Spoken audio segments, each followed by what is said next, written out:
Hello, I'm Simon Roderick from FramSearch, and I'm delighted to be joined today by Mel Melis, who's a director of the Interregional Engagement and Sustainability Unit of Fujitsu. Mel, how are you today? Yeah, good. Thanks, Simon. Good to see you again. How are you? Very good. I think, like everyone, I'm feeling a bit more positive with restaurants opening, and obviously the weather helps enormously. So I'm probably a lot happier than I was a month ago. How have you coped with lockdowns? Yeah, I mean, it's been good. I mean, Fujitsu's been fairly flexible, especially in the UK, in terms of remote working anyway. So, but the occasional visit to the office once a week was invaluable. And I think, although we've got these wonderful tools to, talk to each other online, that animated engagement face to face will be very welcome when we can do that again. Yeah, and I often wonder where the small conversations go, those quick questions or the interactions, and it's often, those sorts of things where you really learn as well. So I think it would be nice to have some face-to-face contact. Now, I think people are probably wondering, why is a financial services recruiter talking to somebody from Fujitsu? But obviously financial services at the moment is very focused on sustainability and ESG. And like many industries, I think probably by its own admission, there's a lot going on, but there's probably more that the industry can do. And Fujitsu are very much a recognized leader in this field. So I really want to pick your brains today, Mel, about everything sustainability and some of the issues that you're seeing. But before I do, could you please tell me a little bit about your career, your remit there at Fujitsu? Yeah, absolutely. So yeah, I've been with Fujitsu now for, more than 20 years now. Actually started in a technical support role, supporting one of the big 5 consultancies. And then moved into a number of management roles, managing customer relationships, 2 of the big high street chains, also a telcos provider, and then moved on to working on bids as well. So I think the beauty of Fujitsu, especially in the UK, is it is the biggest Japanese employer in the UK, which is surprising for a sort of services company when you consider Honda, Nissan, and all the big manufacturers we have here as well. So, but yeah, more recently, I've obviously started working in sustainability. Previously heading up bids and responses in relation to sustainability for our customers for the Europe region. And then more recently, I now report into headquarters as Director of Interregional Engagement. And that role, obviously we're at HQ'd in Tokyo, and our role, my small team, is as interface between Tokyo and all of our regional businesses around the world in every continent, and respecting the fact there's different maturities, different cultures, diversity in each region, but trying to bring some harmony with regard to how we approach sustainability globally. Well, you're obviously getting something enormously right, because let me just mention this stat. Fujitsu has been included in the Dow Jones Sustainability World Index for the 21st time, which I believe actually is every year since its inception. And the Fujitsu Way is very much at the center of what you do, clearly putting sustainability as a core part of your business. So could you tell us more about the Fujitsu Way and why it's so important to the organization? Yeah, so the Fujitsu Way is, we have such a diverse and federated sometimes in terms of our business. And the Fujitsu Way is the essence and what binds us together in terms of how we drive ourselves forward as an organization, and what we do as individuals, as employees, in how we conduct ourselves, both internally and then externally facing. And at the center of the Fujitsu Way, our corporate philosophy, is our purpose. And in our industry, the last Fujitsu Way we had lasted for 13 years. It is a corporate philosophy. The language we use is timeless, but it was time for a refresh. And during the summer last year, we set ourselves up in terms of being purpose-driven, and our purpose is to make the world more sustainable by building trust in society through innovation. And the principle, so companies have mission statements or visions, but a lot of companies are moving towards being purpose-driven now. And it's around questioning yourselves about what is your raison d'etre? Why do you exist? What are you trying to deliver? And it's going back to the principle of actually, as an organization, we are part of the ecosystem of the world and in society, and outcomes that we want to deliver as part of our business should be societally enabling. And I think that often there is a tension or a conflict in terms of how sustainability is seen, that it's not an enabler for business, it's actually a restrictor. But I think with being a sustainable business, you can grow your business and do social good as well. And I think that's key. And the Fujitsu Way has 3 values below it. So we talk about aspiration, where we can deliver our differentiation, which is our digital skills for our customers. And then we talk about empathy, which is delivering on the sustainable world. And then finally, trust for society. And I think trust is really key for a digital organization, especially as we're moving into the AI era. So even with the best of intentions, you might innovate and create something which could discriminate or learn in a way which discriminates and has some inbuilt unconscious bias. So we have to be very cognizant of that. And I think the digital industry, sometimes there are errors and mistakes, but they absolutely take this issue very seriously as well. I sense that the organization lives and breathes the Fujitsu Way. It's very much part of the culture of the organization. And the difficulty, I think, for any company, particularly as you get larger and scales involved, is getting that message to individuals across the globe in different teams. And so from your experience, what are the key elements for a firm in implementing a sustainable framework? What are the challenges? Yeah, so I think the first challenge is making it resonate for everyone in your organization. And then concurrently, or once you've got your organization right, then you look at how it can resonate for your customers, for your suppliers, for your investors, and for society as a whole, and for the planet.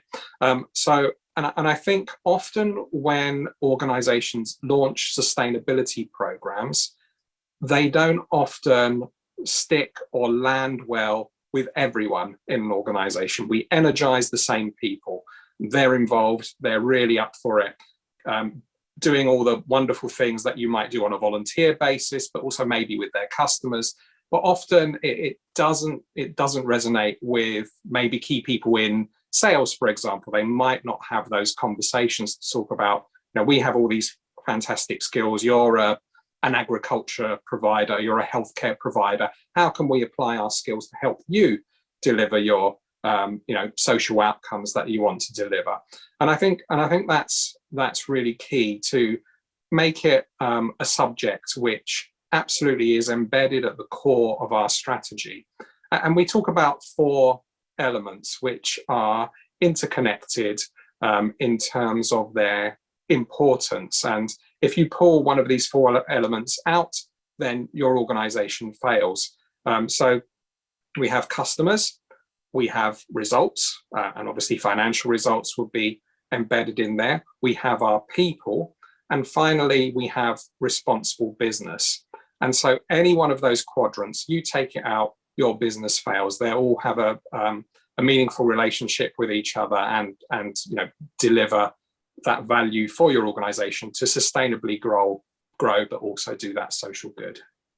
And they are very interdependable in many ways. Do you have mechanisms for capturing that feedback to make sure that people are engaged? So you have reviews and feedback loops so that you can understand the engagement of your own teams, and making sure that they understand the message.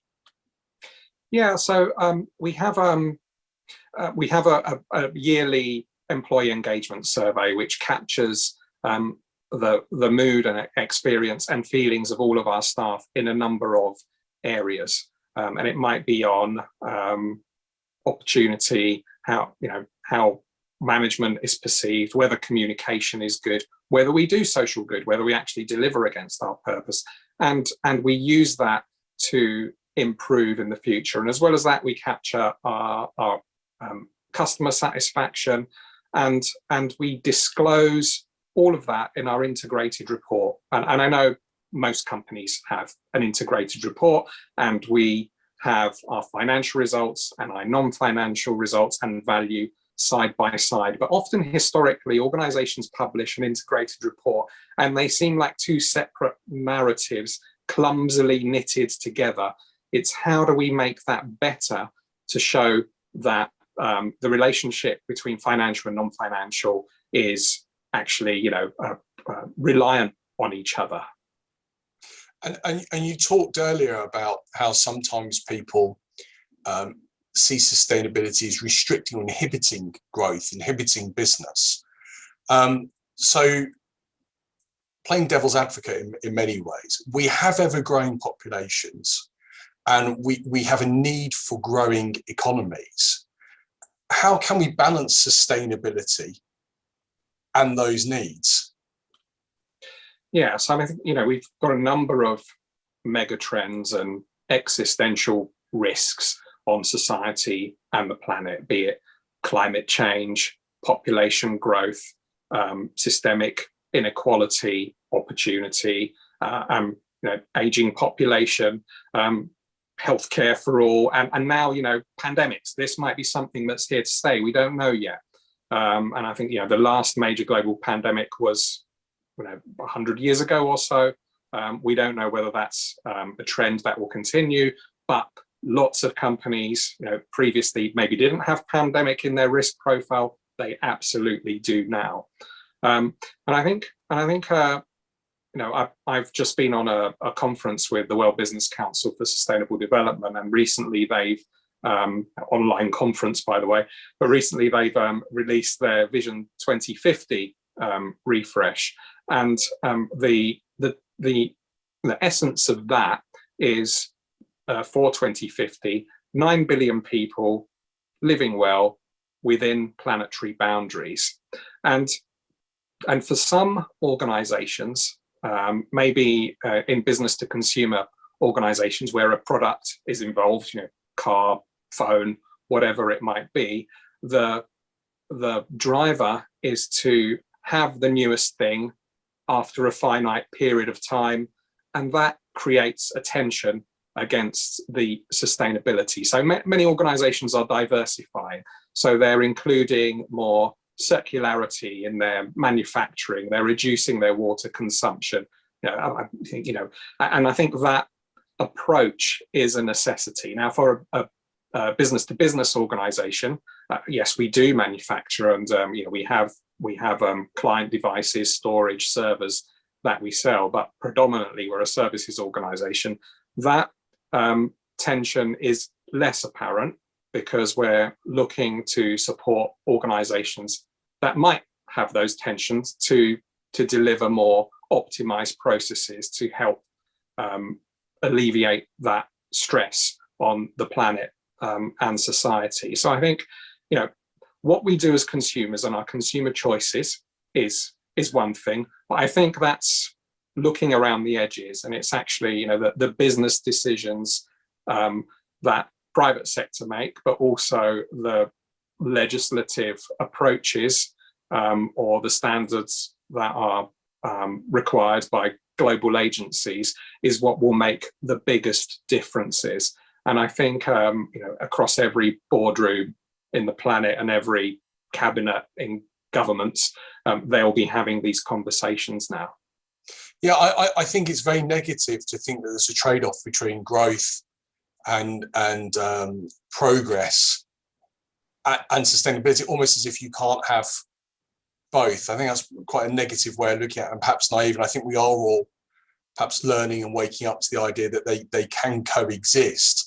But some of the things you mentioned to me then, in terms of working with clients and some of the processes you're bringing in place, what role does technology have in creating a lot of these solutions for us?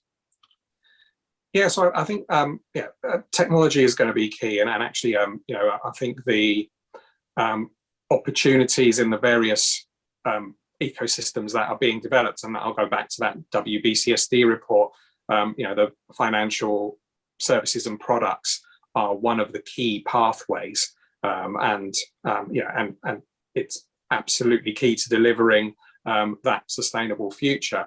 But technology itself, I mean, I'll use some Fujitsu examples, and we can look at things in two ways. You can innovate and develop technology which is very specifically aimed at doing something of value for sustainability. So in Australia, we have something called Digital Owl, and it's effectively, I'm probably grossly oversimplifying it, but it's effectively drone technology with artificial intelligence that you can launch. It will go vast distances, cover ground, and check on and recognize endangered species of plants or animals or whatever it might be. And the time, energy, the emissions that are saved from doing it that way in an automated way, which delivers as it goes along, rather than using I don't know, trucks or helicopters. It's a no-brainer. And you can innovate in that way, and fantastic. But then there's your core technologies and how you can apply them for your customers. So and if we look at the various sectors, then and actually it links to our sustainable development goals as well. So healthcare, we will support healthcare, and we look at SDG 3 in terms of health and well-being and outcomes relating to give value to society. In mobility, there's sustainable cities. So for car manufacturers or city-wide governments. And even defense, for example, SDG 16 is peace, justice, and strong institutions. And keeping your citizens safe is a sustainable and societally valuable outcome. So even colleagues in our defense arm, they're very proud that they can deliver to support our people, and from cyber attacks or whatever it might be. So I think we have an example with the Environment Agency, for example, where flood warning system is run by us, and that uses sensor technology and also crowdsourcing. So we developed an app which allowed people to report on levees breaking, for example, in rivers. And another example would be the work we do with the United Nations Development Programme on natural disasters. So we had an academic institution. They analysed the data from various natural disasters around the Pacific Rim, and then we provided the infrastructure to host the number crunching, and then outcomes were delivered to the United Nations to optimise their processes to look at both reactive and proactive intervention to support communities. And finally, I should have mentioned this first, actually, something we're very proud of, our supercomputer, which is the fastest in the world. It's always a kind of a modern day space race. At the moment, we are the fastest in the world, but that was commissioned early to help in the fight against COVID. So analysing data and looking at the pandemic scope, but then also looking at potential drugs that we might look at as well. And we do similar for cancer research too. So I'm sorry, I've just given you a jumble of examples, but I don't know if that's helpful. Actually, what it makes me realise is how many clever people there are in the world that are coming up with these solutions for some of our biggest challenges, and some of those are quite incredible, actually. So thank you for sharing those. Moving on to financial services, I'm not sure what your views are. I read recently the CEOs of the 6 largest banks in Canada now have a sustainability component in their pay framework. What do you think financial services can do as an industry to help us move to a much more sustainable economy?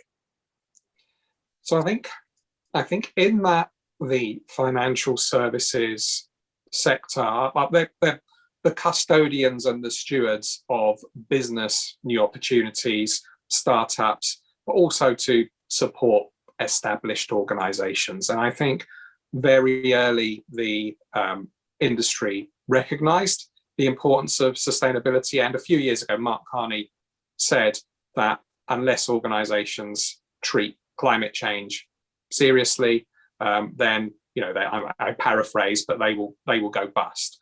And investors and lenders, banks, will have to make those very critical choices about where their money goes in the future. And we have organizations such as BlackRock. They'll release a communication every year, and the last 2 or 3 years, I mean, it's been absolutely focused in terms of the sustainability space. And looking as well, I think, you know, you look at the amount of sustainable finance interest. We talked about ESG as well. You know, it's a huge area for finance, but then for every organization, you have to have a professional who understands the link between finance, disclosure, to get that, not just the credibility, but the ability to springboard their business with new opportunity as well. So yes, there's the license to operate. That's the bare minimum, but investors want more. Yeah, absolutely. And I think, you know, there's so much good work, as I said earlier on, going on within the industry, but it's accelerating at a rapid pace. And I'd say to anybody that, you know, that's in the industry that perhaps wants to shift their career to maybe think of ESG or sustainability as a good long-term career move, because it's not a fad and it's not going away. People are just trying to improve their businesses in many ways. And you work with financial services clients, do you, at Fujitsu as well? Yeah, so we do have a number of, I mean, I haven't worked with the financial services sector in my career. I was in retail and telcos when I did face customers, but we do have a number of financial institutions and banks as our customers. So yeah, there's some really good people in that space. And yeah, and I'm doing my best to learn all about TCFD as well, so Task Force for Climate Related Financial Disclosures. But I've got some great people in my team who are holding me up there, so that's fantastic. There's a lot to read for all of us at the moment. Mel, it's been really fascinating talking to you. Thank you very much for taking the time. It's really appreciated, and I hope that you keep well and that you have a good end to the year. Thanks, Simon. Always a pleasure. Take care.